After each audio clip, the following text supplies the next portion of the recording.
Hello friends, मेरा नाम है ज्योति और आज हम पढ़ेंगे गुण और दोष। ये भारतीय काव्य शास्त्र का एक टॉपिक है। ठीक है, गुण और दोष कि काव्य में कितने प्रकार के गुण होते हैं और कितने प्रकार के दोष होते हैं, तो उसके लक्षण और भेद पढ़ेंगे। साथ ही कौन कौन से आचार्यों ने उसके ऊपर कौन कौन से अपने थीसिस रखी है वो भी हम पढ़ेंगे। सबसे पहले, यदि काव्य की आत्मा रस है तो उसके धर्म, इनके काव्य का जो धर्म है वो गुण कहलाते हैं। और भरत मुनि ने इसको लेकर क्या कहा है?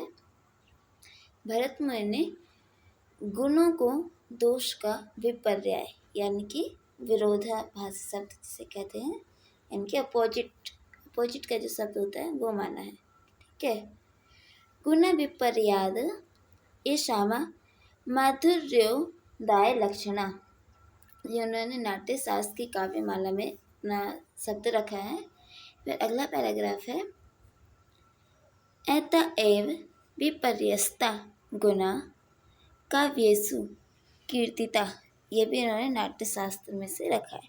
इसमें भी विपर्याय शब्द को ही इन्होंने महत्व दिया है कि विपर्याय जो है गुण का विरोधाभासी शब्द है। चलिए आगे पढ़ते हैं। फिर अगले जो आचार्य है, आचार्य दंडी, उन्होंने काव्य दोष को लेकर, काव्य गुण को लेकर कौन सा मत रखा है? वह उनका ग्रंथ का नाम है काव्यदर्श। ठीक है, अब आचार्य दंडी क्या कहते हैं? दोष क्या है? विपत्ति कारक और गुण संपत्ति कारक होते हैं। विपत्ति और संपत्ति, विपत्ति जिसका नाश हो और संपत्ति जिससे अर्जित हो यानी कि विकास हो, उसे संपत्ति यानी कि गुण को संपत्ति और वहीं दोष को विपत्ति माना है। इन्होंने कौन सा मत रखा है? इनके काव्य शास्त्र यानी कि काव्यदर्श में इन्होंने एक दोहा रखा है, काव्य शोभाकरान धर्मान अलंकारान प्रचेष्यते, अर्थात काव्य के शोभाकारक तत्व, शोभाकारक धर्म, गुण अलंकार कहलाते हैं। दंडी ने जिन 10 गुणों की चर्चा की है वे भी अलंक्रिया या अलंकार ही है। यानी कि उन्होंने जो अपने ग्रंथ में कितने गुणों की चर्चा की है? 10 गुणों की चर्चा की है और वो भी अलंकार जैसे ही कुछ कुछ मेल खाते हैं। अतएव गुण लक्षण संबंधी दंडी का मत है कि गुण भी एक प्रकार के अलंकार अर्थात काव्य शोभा विधेयक धर्म है। यानी कि काव्य को शोभा देने वाले वो विधायक धर्म है। शोभाकरात्व ही अलंकार लक्षणा तलक्षण योग्यता तेपि श्लेष दयोदरा गुण आपी अलंकार। तो यहाँ पे भी वही है कि जो शोभा प्रदान करते हैं वह भी अलंकार जैसे ही।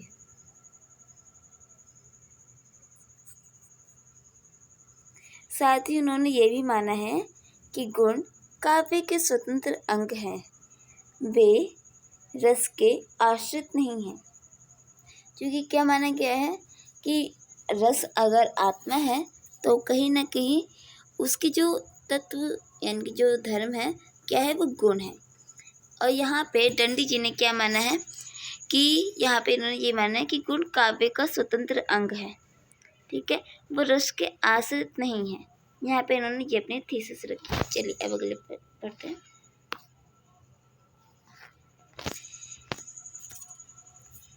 फिर उसके बाद वामन जी आते हैं। वामन जी ने अपनी कौन सी थीसिस रखी है?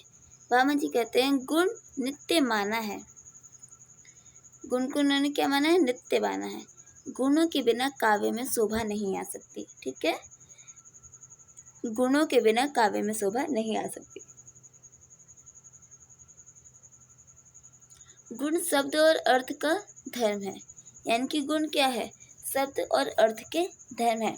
उन्होंने कहा था काव्य का जो धर्म है वो गुण कहलाते, लेकिन यहाँ पे गुण को शब्द और अर्थ का धर्म बताया गया। अर्थात गुण रस आश्रित नहीं अपितु अकेले ही काव्य को शोभा संपन्न कर सकते हैं। तो यहाँ पे रस को आश्रित ना बताकर, यानी कि गुण को आश्रित ना बताकर कि वो किसी का आश्रित नहीं है, वो अकेले ही अपनी विशेषताओं से परिपूर्ण है, जो कि अकेले ही काव्य को शोभा संपन्न करते हैं। यहाँ पे वामन जी ने क्या माना है? गुण काव्य के काव्य तत्व के लिए अनिवार्य है। गुण काव्य के काव्य तत्व के लिए अनिवार्य है। गुणों के बिना काव्य काव्य पद का आधिकारिक नहीं होता है। अतः वामन ने भरत मुनि के प्रतिकूल और दंडी के अनुकूल गुणों के रस आश्रित लक्षण को अस्वीकार किया है और काव्य गुणों की स्वतंत्र तथा प्रमुख सत्ता मानी है। वामन ने यहाँ तक कहा है कि गुण रस के आश्रित नहीं है, अपितु रस ही गुण का अंग है। अभी तक हम क्या पढ़ रहे थे? अभी तक हमने यही थीसिस पढ़ी थी कि जितने भी आचार्यगण हैं, चाहे वो भरत मुनि हो, वामन हो, उन्होंने भामा हो, दंडी हो, उन्होंने यही माना है कि शरीर जो है, शरीर की आत्मा रस है और जो गुण है वो शरीर के अंग है, उसको शोभा प्रदान करने वाले उसके तत्व है, उसके धर्म है। फिर उसके बाद जो दंडी जी आए थे, उन्होंने अपनी थीसिस रखी थी कि गुण जो है वो अपनी विशेषताओं से संपन्न है, वो रस के आश्रित नहीं है, वो अपने आप में अपने विशेषताओं को रखते हैं। लेकिन यहाँ पे वामन जी ने क्या कहा है? इन्होंने गुण को रस का आश्रित नहीं बताया, बल्कि रस से एकदम अलग ही अंग बता दिया कि वह शरीर का एकदम अलग अंग है जो शब्द और अर्थ का अपने आप में एक विशेष महत्व रखते हैं। इनका जो दोहा है क्या है? दीप्त रस तत्व कांति, यानी कि ये दीप्त करता है रस के तत्व को और उसमें कांति रखता है। चलिए अब अगला पैराग्राफ। आनंदवर्धन। आनंदवर्धन जी ने क्या कहा है? आनंदवर्धन जी का जो काव्य ग्रंथ है उसका नाम है ध्वन्यालोक। ठीक है, उन्होंने उसमें कहा है, गुणों पे विचार करते हुए गुणों का स्वतंत्र अस्तित्व न मानकर उन्होंने रस आश्रित माना। अब आनंदवर्धन जी ने भी क्या कहा कि गुण क्या है? रस के आश्रित तत्व है। ध्वनिकार के गुण का लक्षण देते हुए, क्योंकि जो आनंदवर्धन है वो ध्वन्यालोक यानी कि ध्वनि संप्रदाय के आचार्य हैं, तो उन्होंने ध्वनि को विशेष महत्व देते हुए यहाँ पे गुण को बताया है। उन्होंने क्या कहा है? तम धर्म वलंबते ये अंगनी ते गुण स्मृता ध्वन्यालोक से, अर्थात जो काव्य के अंगीभूत अर्थात रस का आलंबन करते हैं वे गुण कहलाते हैं। इस प्रकार ध्वनिकार ने गुणों को रस के ही धर्म माना है, शब्दार्थ के नहीं। इन्होंने क्या माना है? गुण को रस का धर्म माना है। तम धर्म अवलंबते ये अयनी ते गुण स्मृता, यानी कि जो काव्य के ही अंगीभूत है, जो रस का आलंबन यानी कि उसका पक्ष रखते हैं, वे गुण कहलाते हैं। चलिए अब आगे बढ़ते हैं।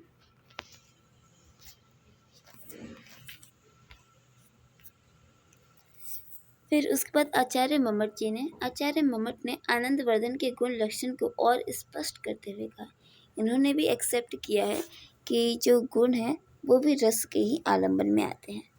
वैसे तो वामन जी ने इसे माने अस्वीकार कर दिया था। उन्होंने कहा था कि जो गुण है वो अपने एक स्वतंत्र अस्तित्व रखता है और वो शरीर का एक एकदम अलग अंग के भांति है। लेकिन यहाँ पे सबने यही माना है कि गुण क्या है? रस के आश्रय में आते हैं। तो मम्मट ने आनंदवर्धन के जो गुण लक्षण उन्होंने स्पष्ट किया उसे और अधिक विस्तृत रूप से बताते हुए कहा है, यह रस्य याज्ञिन्यो धर्म शौर्यार्थ एवात्मना उत्कर्ष हेतव ते सयु अचल स्थित्यो गुणा। तो ये काव्य प्रकाश का एक दोहा है जिसका अर्थ है, गुण रस का धर्म होने के कारण उसके साथ अचल भाव से रहता है। तो है क्या माना कि रस क्या है? धर्म है। किसका? गुण जो है धर्म है रस का, जिसके कारण वह अचल भाव से रहता ही है।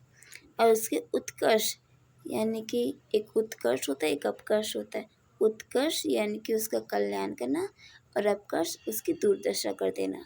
ठीक है, तो यदि गुण और रस दोनों साथ रहेंगे तो काव्य का क्या होगा? उत्कर्ष होगा, यानी कि उसका कल्याण होगा। ठीक है, चलिए वे मम्मट के अनुसार गुण रस का धर्म है, वे अचल स्थिति तथा अथवा नित्य हैं, वे रस का उत्कर्ष करते हैं। फिर उसके बाद है विश्वनाथ जी का। विश्वनाथ जी ने क्या कहा? विश्वनाथ ने भी मम्मट की भांति माना है कि गुण रस का अंग रूप धर्म है। इन्होंने भी गुण को रस का अंग धर्म माना है, जो उसे उसी प्रकार उत्कर्ष प्रदान करता है जैसे आत्मा को शौर्य आदि गुण उत्कर्ष प्रदान करते हैं। तो विश्वनाथ जी ने भी यही माना है। विश्वनाथ जी का दोहा पढ़ लेते हैं, वो मैंने ऊपर में लिखा हुआ है। रससया गित्व मापत्य स धर्मा शौर्याद्यो यथा गुणा माधुर्य भोजयो प्रसाद इति श त्रिधा। इसका अर्थ जो है, इसका अर्थ यही है कि इन्होंने भी माना है कि ये जो गुण है ये रस के ही अंगीकार है, उसी के अंग में आते हैं और उसके कारण काव्य को शोभा प्राप्त होती है। माधुर्य, ओज और प्रसाद, ये इसके तीन क्या है? भेद माने हैं। किसने माने? ये विश्वनाथ जी ने माने हैं। फिर इसके बाद आते हैं आचार्य जगन्नाथ जी, पंडितराज जगन्नाथ। पंडितराज जगन्नाथ ने गुण को रस धर्म मात्र मानने में आपत्ति की है। कि उन्होंने क्या माना है कि गुण को रस का धर्म मानने से आपत्ति की है। उनका मत था कि काव्य की आत्मा होने के कारण रस तो गुण शून्य है, यानी कि रस के गुण क्या है? शून्य है। परमात्मा गुण शून्य एवती मायावादिनो मान्यते। उन्होंने गुण शब्दार्थ का धर्म है। उनके अनुसार उन्होंने क्या माना है? उन्होंने गुण को क्या माना है? शब्दार्थ का धर्म माना है। वैसे तो अभी तक हम काव्य रस को ही पढ़े थे कि रस के अंग है, लेकिन यहाँ पे क्या बता दिया जगन्नाथ जी ने? अपने यहाँ पे एक क्या थीसिस रखी है कि गुण क्या है? शब्दार्थ का धर्म है। चलिए अब हम काव्य गुण स्टार्ट करते हैं। मैं आज आपको काव्य गुण ही पढ़ाऊंगी, अगली वीडियो में आपको मैं काव्य दोष पढ़ाऊंगी। ओके। भरत मुनि ने अपने ग्रंथ नाट्य शास्त्र में काव्य के गुणों की संख्या 10 बताई है। ठीक है, भरत मुनि ने 10 बताई है। फिर उसके बाद भामा ने भी कुछ बताई है। फिर उसके बाद डंडी आते हैं, डंडी ने भी 10 ही बताई है। अब हम सभी का पढ़ेंगे और अभी के टाइम पे हम कितने काव्य गुणों को मानते हैं वो भी पढ़ेंगे। भरत मुनि ने अपने ग्रंथ नाट्य शास्त्र में काव्य के गुणों की संख्या कितनी रखी है? 10 रखी है। उनका एक दोहा भी हमें देखने को मिलता है, काव्यस्य गुणा दशेतो, यानी कि काव्य के गुणों की संख्या कितनी है? 10 है।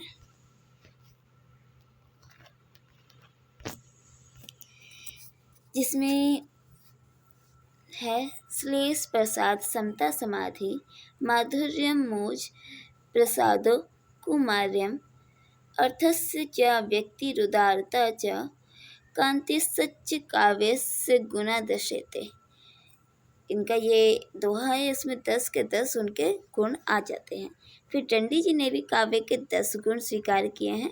डंडी जी ने भी, चूँकि ये भी भरत मुनि की विचारधारा से थोड़े प्रभावित है, तो इन्होंने भी 10 गुण माने हैं काव्य के। अश्लेष प्रसाद समता माधुर्य सुकुमारता अर्थ व्यक्ति रुदारत्व मौज कांति समाध्य, तो इसमें भी पूरे 10 आ जाते हैं। फिर वामन जी ने भी इन गुणों को ग्रहण किया है, किंतु 2 वर्गों में बांट दिया है, एक है शब्द गुण और दूसरा है अर्थ गुण। फिर भोज जी का आता है, जो आचार्य भोज, उन्होंने गुणों की संख्या 24 मानी है, 24, और उन्हें 3 प्रकार के भागों में विभक्त कर दिया है। सबसे पहला बाह्य यानी कि शब्द गुण, अभ्यंतर अर्थ गुण, और तीसरा वैशेषिक गुण जिसे सामान्यतः दोष कहा है, विशेष संदर्भ में जो गुण बन जाते हैं। चलिए अब आगे बढ़ते हैं। काव्य शास्त्र के आरंभिक युग में ही भामा ने केवल 3 गुणों के अस्तित्व स्वीकार किया था।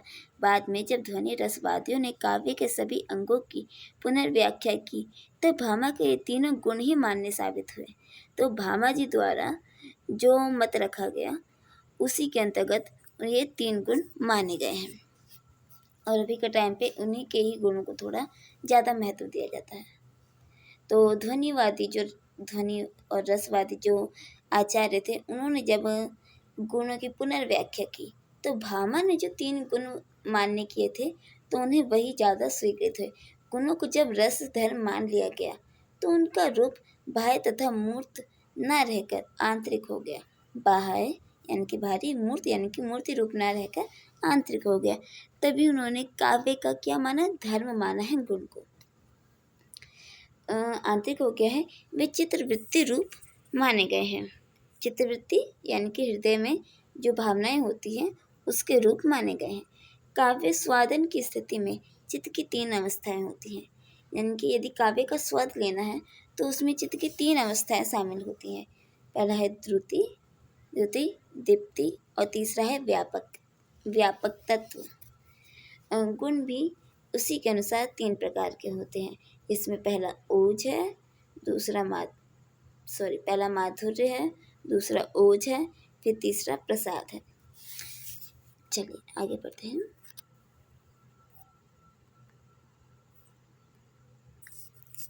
तो सबसे जो कि मैंने आपको बताया द्रुति, दीप्ति और व्यापक तत्व, तो उसी के अनुसार है।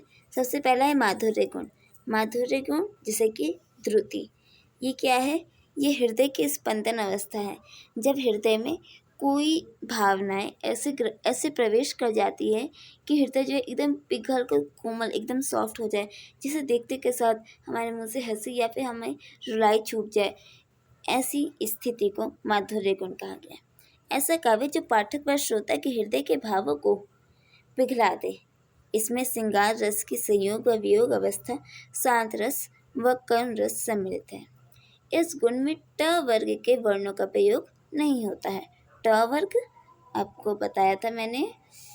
वैसे ट वर्ग में देख लेना कौन कौन से वर्ण आते हैं। तो जो माधुर्य गुण है उसमें ट वर्ग के जो इतने भी वर्ण होते हैं उसका प्रयोग नहीं होता है। हास्य और अद्भुत रस में केवल इसका आभास मात्र पाया जाता है। किसमें? हास्य और अद्भुत रस में इसका आभास मिलता है कि इसमें भी हो ना हो कहीं माधुर्य गुण है। फिर इसके एग्जाम्पल देखते हैं माधुर्य गुण के, जिसमें हमने क्या पढ़ा है, श्रृंगार रस, शांत रस और करुण रस। तो चलिए, सबसे पहला है धर्म धुरीन धीर नयन लागर, सत्य स्नेह सील सुख सागर। तो इसमें क्या है, खुशी की भावना है, शांति है, इसमें स्नेह है, सत्य है, सील है, सुख है, सागर है। तो क्या ये शांति वाला थोड़ा वैसा प्रतीत हो रहा है, तो जरूर यहाँ पे माधुर्य गुण है। फिर अगला एग्जाम्पल है निरख सखी ये खंजन आए, फेरे उन मेरे रंजन ने, इधर नैन मन भाए। तो यहाँ पे ऐसा पढ़ के लग रहा है कि हो ना हो ये प्रियतम या प्रियतमा के मन की भावनाएं हैं, जो खंजन, नैनन, रंजन ऐसे शब्द का प्रयोग करके जो एक दूसरे के बारे में व्यक्त कर रहे हैं बातें।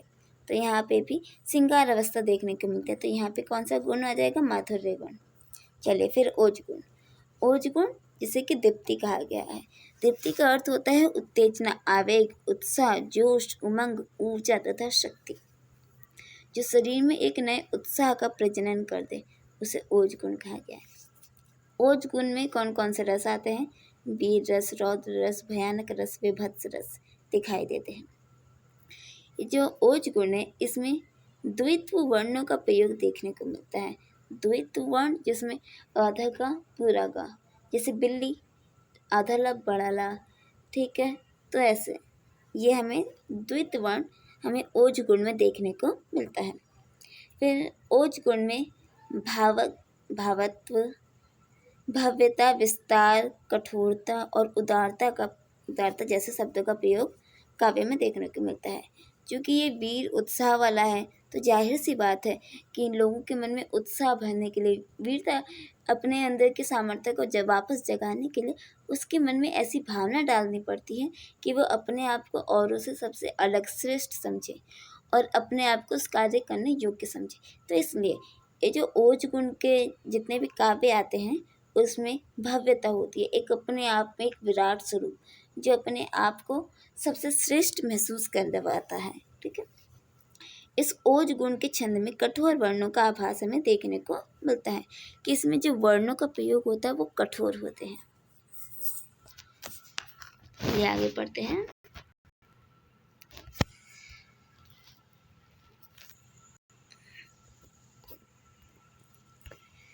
अब इसके एग्जाम्पल क्या है?